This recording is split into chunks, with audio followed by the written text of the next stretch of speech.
Proverbes, chapitre 10. Proverbe de Salomon. Un fils sage fait la joie de ses parents. Un sot fait le désespoir des siens. Bien mal acquis ne profite jamais. Seule une conduite juste préserve de la mort.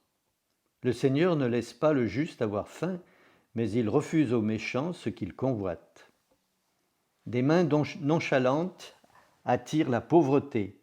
Des mains actives procurent la richesse.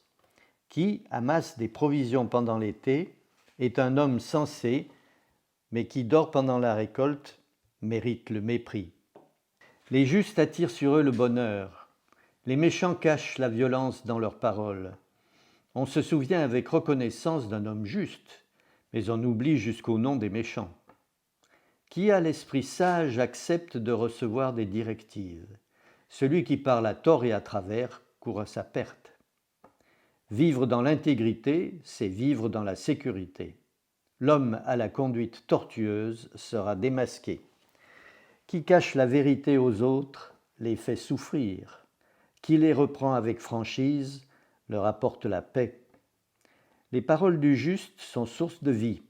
Les paroles des méchants cachent la violence. La haine suscite des querelles, mais l'amour ne tient pas compte des offenses.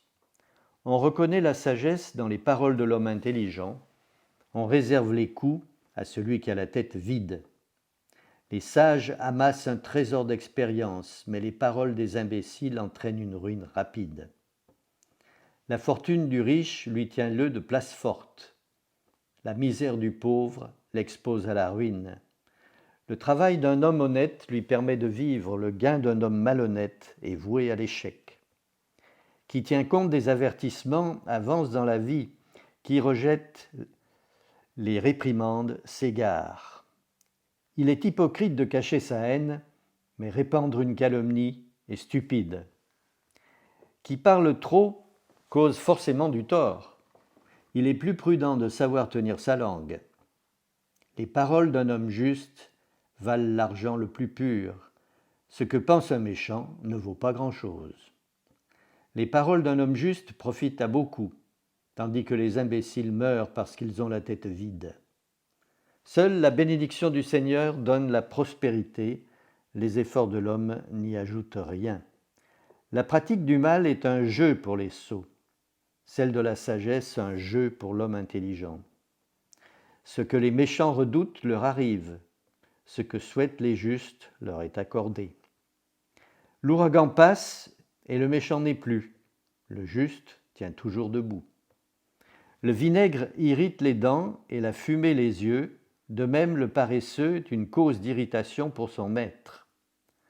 Reconnaître l'autorité du Seigneur permet de vivre longtemps, mais les pécheurs meurent prématurément. L'espérance des justes leur procure la joie. Les espoirs des méchants n'aboutissent à rien. Les plans du Seigneur protègent les gens intègres comme une forteresse, mais ils détruisent ceux qui font le mal. Rien ne fera jamais tomber un juste, mais les méchants ne pourront pas demeurer sur la terre. Des paroles sages sortent de la bouche du juste. Les menteurs méritent qu'on leur coupe la langue.